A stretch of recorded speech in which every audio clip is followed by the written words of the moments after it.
오늘 우리에게 주시는 말씀은 마태복음 5장 44절, 누가복음 6장 37절 말씀입니다. 먼저 마태복음 5장 44절 말씀을 봉독합니다. 나는 너희에게 이르노니 너희 원수를 사랑하며 너희를 박해하는 자를 위하여 기도하라. 누가복음 6장 37절 말씀입니다. 비판하지 말라. 그리하면 너희가 비판을 받지 않을 것이요. 정죄하지 말라. 그리하면 너희가 정죄를 받지 않을 것이요. 용서하라. 그리하면 너희가 용서를 받을 것이요. 아멘. 함께 기도하겠습니다. 하나님 아버지, 세상에 속한 모든 것들을 주님의 십자가 앞에 내어놓고 오직 주님의 말씀 앞에 씁니다. 이 시간 주께서 친히 우리 가운데 말씀하여 주옵소서. 말씀으로 우리를 새롭게 하시고 상한 마음은 만져주셔서 온전히 회복되어지는 귀한 시간이 되어지게 하여 주옵소서.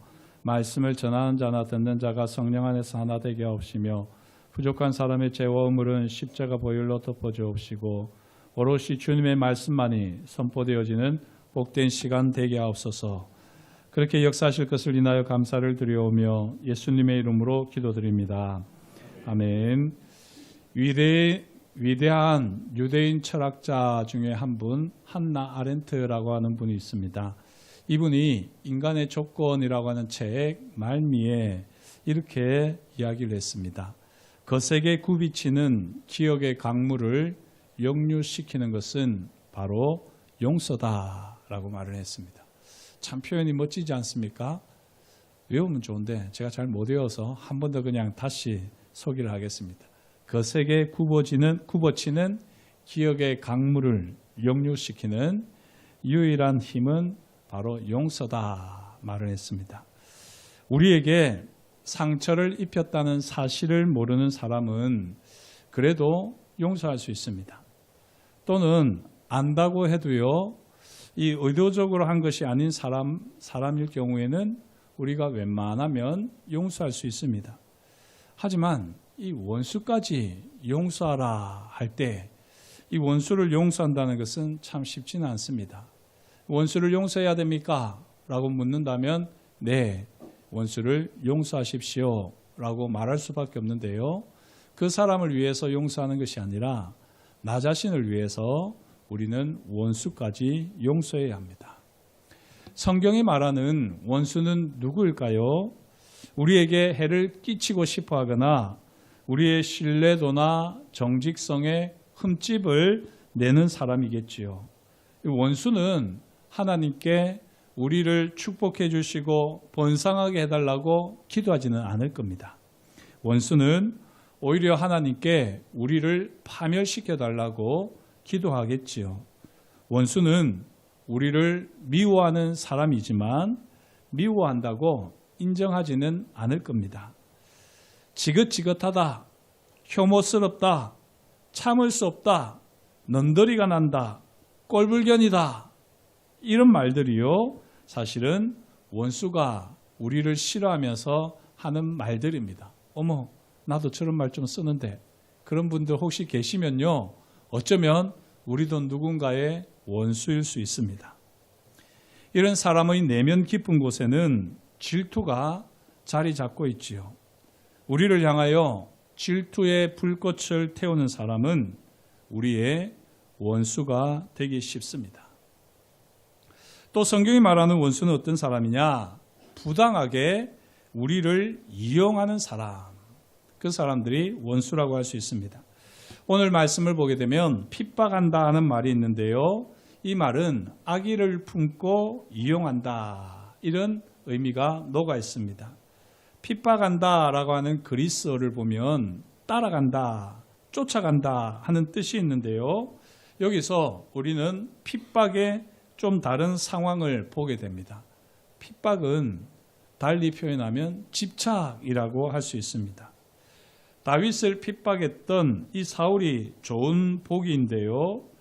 다윗을 향한 집착이 만족스럽지 못하자 결국 사울은 다윗의 신용을 떨어뜨리고 인생 자체를 망가뜨리려 했습니다.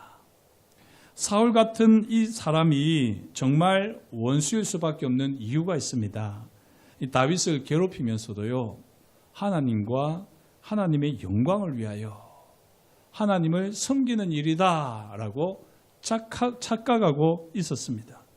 참 이런 원수를 곁에 두고 있으면요, 너무나도 힘든 일이지요. 때로는 마음이 약해질 때 정말 그들의 말이 맞는 것 같고 내가 틀린 것만 같기 때문에 너무나도 혼란스러울 때도 있습니다. 왜 하나님께서는 이런 원수를 우리에게 허락하실까요? 상처가 깊을수록 돌아오는 축복은 크다 하는 말이 있지요. 굳이 영어로 표현하자면 no cross, no crown 정도가 될 것입니다. 상처가 깊을수록 돌아오는 축복은 큽니다. 이 사실을 꼭 기억하시면 좋겠습니다. 그리스도의 모든 원수가 우리의 원수이기는 합니다. 하지만 모든 사람이 그렇게 극심한 원수를 상대하지는 않습니다. 우리에게 극심한 원수를 상대하게 하셨다면 당장에는 고난과 상처이지만 결국에는 축복과 영광입니다. 만약에 우리가 올바르게 다루기만 한다면 그렇다는 말씀입니다. 우리 주변에 지금 왜 이렇게 나를 괴롭히는 사람이 있을까? 저 원수 좀 사라졌으면 좋겠다. 그런 마음이 드실 때는요, 이 고난과 상처 다음에는 주님의 축복과 영광이 반드시 올 것이다 라고 여기면서 그 원수를 대하시면 큰 도움이 될 겁니다. 사무엘상 16장 13절을 보면 다윗은 왕관 없이 기름 부음을 받았습니다. 왕이 될 사회적 자격을 갖추지 못했지만요, 왕이 될 약속과 그 징표를 받아들였습니다. 하지만 아직까지 약속이 성취될 꿈을 성취시킬 만한 성품은 아니었습니다. 그래서 하나님께서는 사울을 통하여 왕관의 무게를 견딜 다윗으로 다듬으셨습니다. 마틴 로이드 존스 목사님께서는 그 후임자 켄달 목사님에게 자주 이런 말씀을 하셨다고 하는데요. 사람에게 일어날 수 있는 최악의 일은 준비되기 전에 성공하는 것이다. 이게 준비되기 전에 성공하는 것이 가장 사람에게 일어날 수 있는 최악의 일이라는 것입니다. 하나님께서는 다윗에게 매우 특별한 은총을 주신 겁니다. 하나님 뜻에 맞게 다윗을 사용하시기 위해서 먼저 완전한 용서를 가르치셨습니다. 용서는 초자연적인 사건입니다. 솔직히 우리 스스로 할 수 있는 일이 아니지요.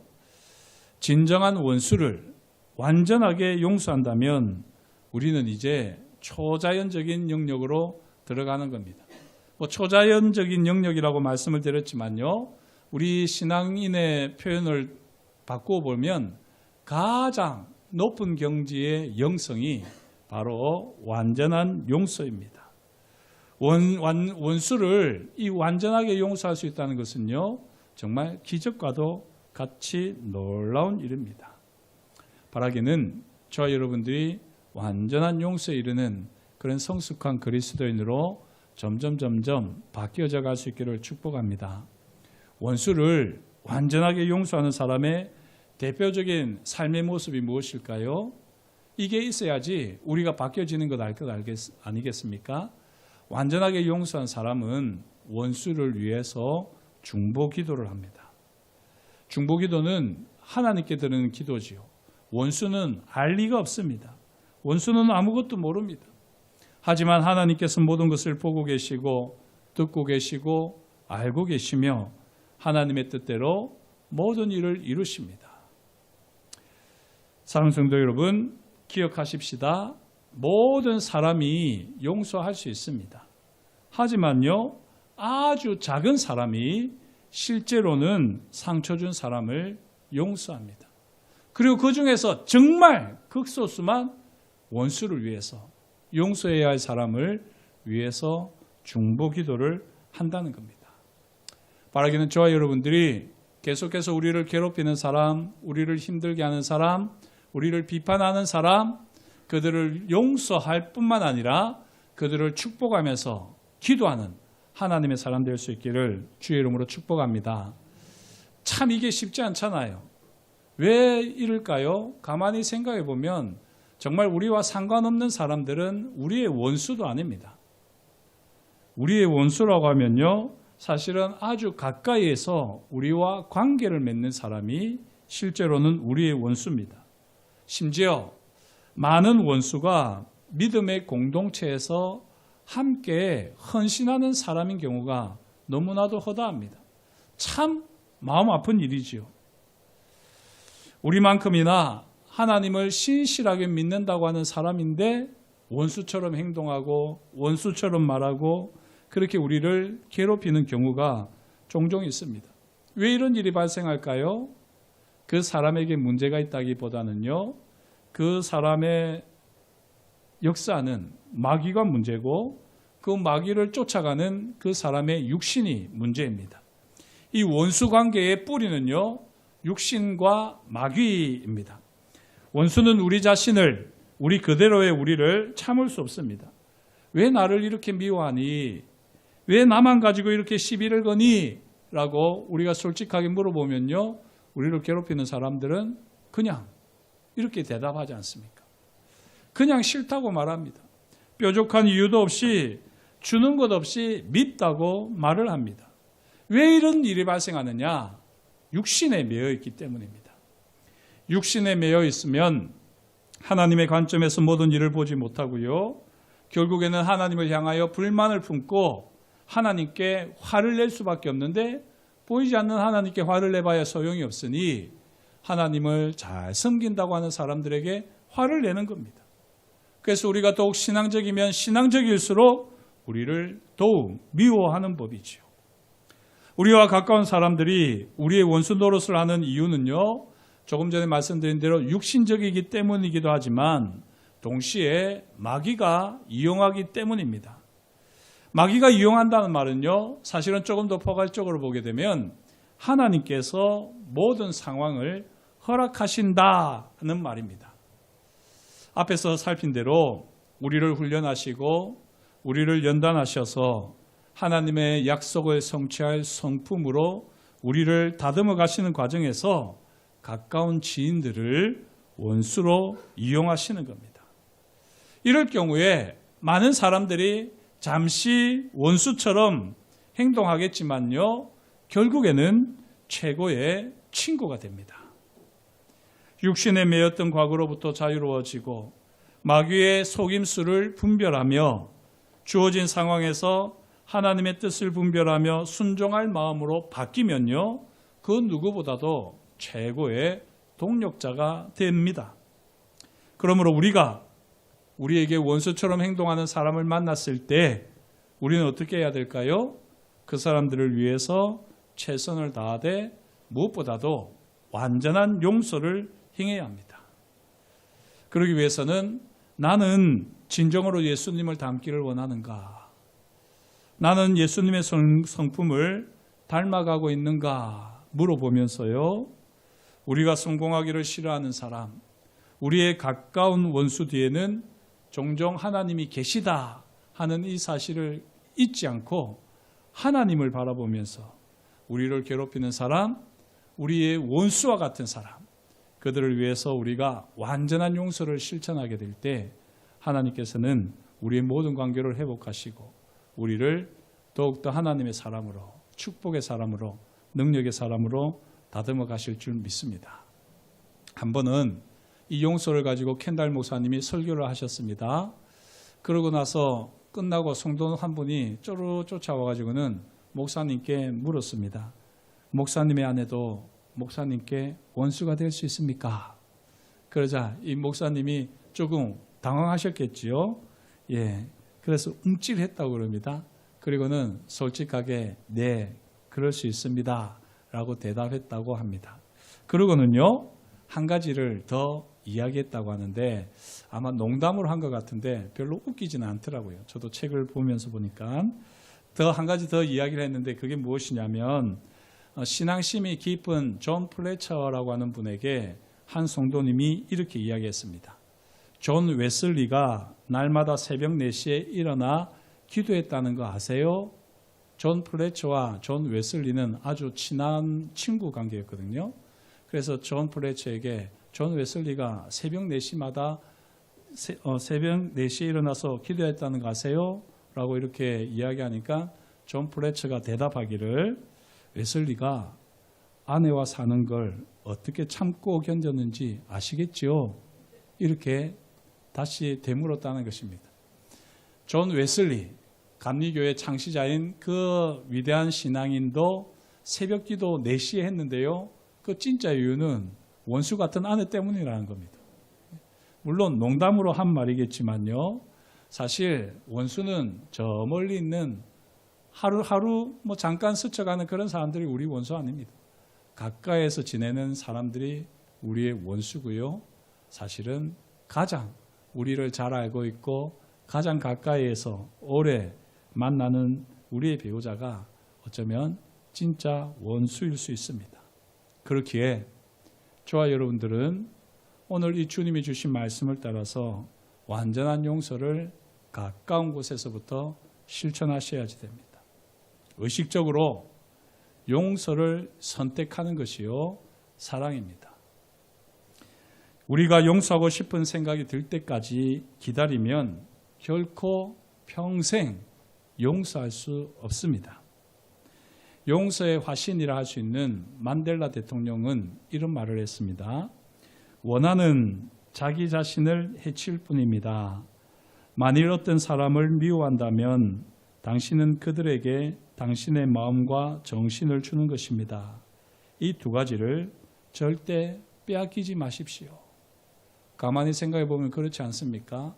우리가 미워하는 사람이 있으면 일을 잘 하다가도 그 사람을 보면 기분도 나빠지고 생각도 잘 안 나고 일이 제대로 안 될 때가 참 많습니다. 예, 넬슨 만델라 대통령이 했던 말처럼 정말 우리가 누군가를 미워한다면요, 그 사람에게 우리의 마음과 정신을 주는 것입니다. 그렇기 때문에라도 우리는 완전한 용서를 실천해야 합니다. 이 완전한 용서는요, 이기적인 동시에 비이기적인 것이다 라고 말할 수 있는데, 자신을 너무 사랑하기 때문에 원한 따위로 나 자신을 해칠 수 없다, 이런 의미에서 우리가 완전한 용서를 실천하려고 하면 이기적인 것이죠.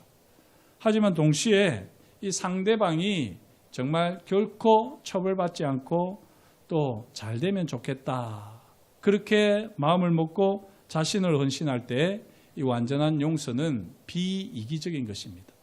이처럼 이기적이기도 하고 비이기적이기도 한 이 완전한 용서, 이것을 우리가 제대로 실천한다면요, 앞에서 말씀드린 대로 영성의 최고의 경지에 이른 성도입니다.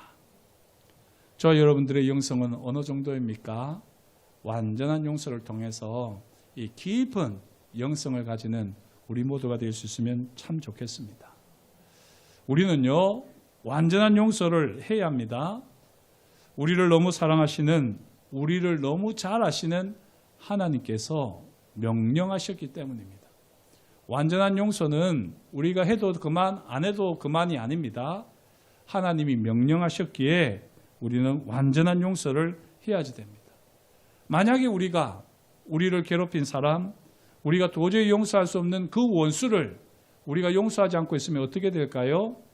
하나님께서는 무엇이든지 하실 수 있는데, 어쩌면 우리가 용서하지 못하고 있는 그 일을 우리가 하도록 하셔서 결국에는 우리가 똑같은 사람인 것을 깨닫게 하시고요, 그래서 그 사람을 용서하지 않을 수 없게 만드는, 그렇게 하나님께서는 우리 가운데 일하실 수도 있습니다. 이게 무슨 말씀인지 아시겠죠? 누군가가 내게 상처를 줬는데 내가 그 사람을 용서하지 않으면은 결국에는 나도 똑같이 그 사람을 상처를 주는 일을 하게 만드시는 겁니다. 더 이상 얘기는 말씀드리지 않겠습니다. 하나님께서는 얼마든지 이렇게 하실 수 있는 분이십니다. 우리가 용서했을 때의 결과를 생각해 보면요, 용서를 하는 것이 정말 잘하는 일이지요. 우리가 용서하지 않을 때를 생각해 보면, 그 결과를 생각해 보면 무조건 용서를 하는 것이 정말 잘하는 일입니다. 완전한 용서를 쓰신 켄달 목사님은 이 마지막 말미에 이런 표현을 썼더라고요. 용서가 부족하면 늙습니다. 왜 우리가 이렇게 빨리 늙을까요? 용서를 하지 못해서 그런 건 아니겠습니까? 웃을 일이 사라지고 인상 쓸 일만 가득하니 결국에는 우리가 더 늙는 겁니다. 오늘 댁에 가시기 전에 아니면 댁에 가셔서도 한번 거울을 보세요. 나는 좀 많이 늙었나? 아직도 좀 싱그러운가? 예, 우리가 용서하는 삶을 살게 될 때 우리의 마음이 쫙 펴지고 우리 얼굴도 펴지고 우리 인생도 펴지는 놀라운 일이 있을 줄 믿습니다. 마지막으로 켄달 목사님도 완전한 용서 책 마지막에 완전하게 용서하는 7단계를 다시 한번 소개했는데요. 저도 간단하게 한번 소개하겠습니다. 1단계, 그들이 한 일을 누구에게도 이야기하지 않기로 신중하고 확고하게 결정하라. 누군가가 잘못했을 때 그 사람의 잘못을 말하지 않기로 입을 닫기로 침묵하기로 하는 것이 완전한 용서의 1단계입니다. 2단계는 당신에게 잘못한 사람이 가까이에 있다면 상냥하게 대하라. 예, 불편하다고 해서 얼굴을 인상을 쓰고 있는다든지 아니면 조금 홀대한다든지 이러지 말고 오히려 불안하게 하는 말이나 행동을 하지 않고 더 평안함을 느낄 수 있도록 상냥하게 대하라는 것입니다. 3단계, 말을 하려면 그들을 죄의식에서 벗어나게 해줄 말을 하라. 예, 우리에게 잘못한 사람, 그것으로 힘들어하는 사람이 있다면 이제 그 용서한다는 말을 하시든지 격려의 말을 하시든지 위로의 말을 하시라 하는 것입니다. 4단계, 그들이 스스로를 좋게 생각할 수 있게 하라. 그들이 스스로를 좋게 생각할 수 있게 하라. 이걸 완전한 용서 책 처음 부분에서는 그들의 체면을 살려주라 하는 말로 사용했었습니다. 우리가 완전하게 용서하면요, 제가 볼 때는 여기서부터 완전한 용서의 구체적인 실천이 아닐까 생각되는데 상대방, 그 사람의 체면을 살려주는 것입니다. 어떤 일이 있어도 그 사람의 실수나 허물, 그 부끄러운 부분들을 우리가 가려주면서 그 사람들을 세워줄 수 있어야 됩니다. 그게 완전한 용서고요. 5단계는 그들이 가장 두려워하는 일에서 그들을 보호해 주라. 혹시 다른 사람들이 말한다고 해도 침묵할 뿐만 아니라 그들을 보호해 줄 수 있어야 됩니다. 6단계, 여기서부터는 정말 어려운 것 같은데요. 오늘, 내일, 올해, 내년 쉬지 말고 용서하라. 완전한 용서를 하기 위해서는 우리는 쉬지 말고 용서해야 합니다. 그리고 7단계, 그들을 위해 기도하라. 이것은요, 주님께서 우리에게 하신 명령입니다. 가만히 보면 쉬지 말고 용서하라. 이게 오늘 설교 제목이기도 한데요. 항상 기뻐하라. 쉬지 말고 기도하라. 범사에 감사하라. 이것이 하나님의 뜻이라고 데살로니가 전서에서 말하지 않습니까? 여기서 가만히 보면 쉬지 말고 기도하라는 것이 사실은 쉬지 말고 용서하라는 것과 같은 맥락입니다. 이 말씀을 준비하면서 보니까 그렇구나. 쉬지 말고 기도하라는 것이 어떻게 쉬지 않고 기도할 수 있을까 여겨졌는데요. 사실은 우리 삶의 자리에서 용서해야 되는 여러 가지 사건들과 사람들이 있는데 그런 일들을 만날 때, 사람들을 만날 때 우리는 기도할 수밖에 없고요. 그 기도의 내용은 용서의 기도여야 하는 겁니다. 그렇게 우리가 살아가게 될 때 우리를 통하여서 하나님께서는 영광을 받아 주실 것입니다. 마지막으로요, 우리가 이렇게 원수를 위해서 기도하는 것 결코 쉽지 않습니다. 쉬지 말고 기도하면서 쉬지 말고 용서한다. 정말 힘들 텐데 우리가 정말 원수를 위해서 기도하다 보면 우리의 마음이 점점 달라지는데 이걸 완전한 용서라는 책을 쓰신 켄달 목사님은 5가지 마음 단계로 소개를 하고 있습니다. 원수를 위해 기도하는 마음의 5단계. 1단계가 뭐냐면요, 의무입니다. 하나님께서 용서하라고 하시니 용서하고 하나님께서 기도하라고 하시니 억지로 기도하는 단계가 있습니다. 그런데요, 2번째 단계는 빚을 생각하는 거죠. 하나님께서 나의 부끄러움을 다 용서해 주셨고 나의 실수와 허물을 다 덮어주셨는데 내가 만약에 이 원수의 허물과 실수를 다 드러내게 되면 어쩌면 하나님께서 나의 허물과 실수도 다 드러낼지도 몰라. 그러니 나를 용서해 주신 것이 은혜가 되기 위해서라도 나는 저 사람을 용서하고 기도해야 되겠어. 이게 2단계 빚입니다. 저도 이 정도 수준에서 지금 기도하고 있는 것 같아요. 그런데 3단계는 소원입니다. 이렇게 용서를 하기 위해서 하나님 앞에 몸부림치면서 기도를 해보니까 그 사람을 용서하려고 기도했는데 기도하는 가운데 하나님이 너무 좋아하시는 겁니다. 하나님하고 기도하는 시간이 너무 좋고 하나님이 위로해 주는 시간이 너무 좋은 겁니다. 이게 소원 3단계고요. 기도하는 것이 좋아지는 단계. 그리고 4단계는 기쁨의 단계입니다. 그냥 하나님께서 나와 함께 하시면서 내 모든 것을 아시고 또 내가 이렇게 다른 사람을 위해서 기도한다는 것을 하나님이 너무 기뻐하신다는 것을 아는 단계입니다. 그리고 5단계는요, 꾸준함인데요. 일생 동안 계속해서 이 삶의 향기가 배어지기까지 사람들을 용서하는 기도를 계속해서 해나가는 단계가 마지막 5단계입니다. 이와 같이 쉬지 말고 용서하라, 쉬지 말고 기도하라 하는 것은 결코 쉬운 일은 아닙니다. 그래서 완전한 용서를 쓰신 켄달 목사님 같은 경우에도요, 오늘 읽은 말씀 누가복음 6장 37절 말씀을 매일매일 읽는다고 그러십니다. 오늘 나눠드린 주보를 보시면요, 우리 주보 제일 뒤쪽에 보시면 교회 소식란 밑에 묵상의 말씀이 있는데요, 묵상의 말씀 그거를 꼭 오려가지고 여러분들 성경책에 끼워 넣으십시오. 아니면 여러분들 지갑에 넣으셔서 매일매일 이것으로 이 말씀을 읽으면서 원수를 위해 기도하는 그런 삶을 살아나게 될 때 완전한 용서를 실천하는 하나님의 사람이 되어질 것이고요. 하나님은 그런 우리에게 풍성한 은혜를, 복을 내려 주실 줄 믿습니다. 이런 은혜가 넘치기를 주의 이름으로 축복합니다. 기도하겠습니다. 하나님 아버지, 주님께서 저희를 사랑하여 주시니 얼마나 감사한지 모르겠습니다. 우리 삶의 자리에 참으로 용서하지 못한 부분들이 있습니까? 여전히 용서하기에는 마음에 답답함이 있고 또 거리낌이 있는 부분들이 있습니까? 우리 스스로는 용서할 수 없음을 정직하게 고백합니다. 쉬지 말고 용서하라 말씀하시오니 쉬지 말고 기도하면서 끝까지 용서를 실천하는 하나님의 사람이 되어지게 하시고 그 가운데 하나님이 우리를 얼마나 기뻐하시는지, 우리를 얼마나 사랑하시는지, 그 은혜를 얼마나 베풀어 주시는지 더 생생하게 경험하는 하나님의 사람들 되게 하여 주옵소서. 그렇게 우리 가운데 일하실 것을 인하여 감사를 드려오며 예수님의 이름으로 기도드립니다. 아멘.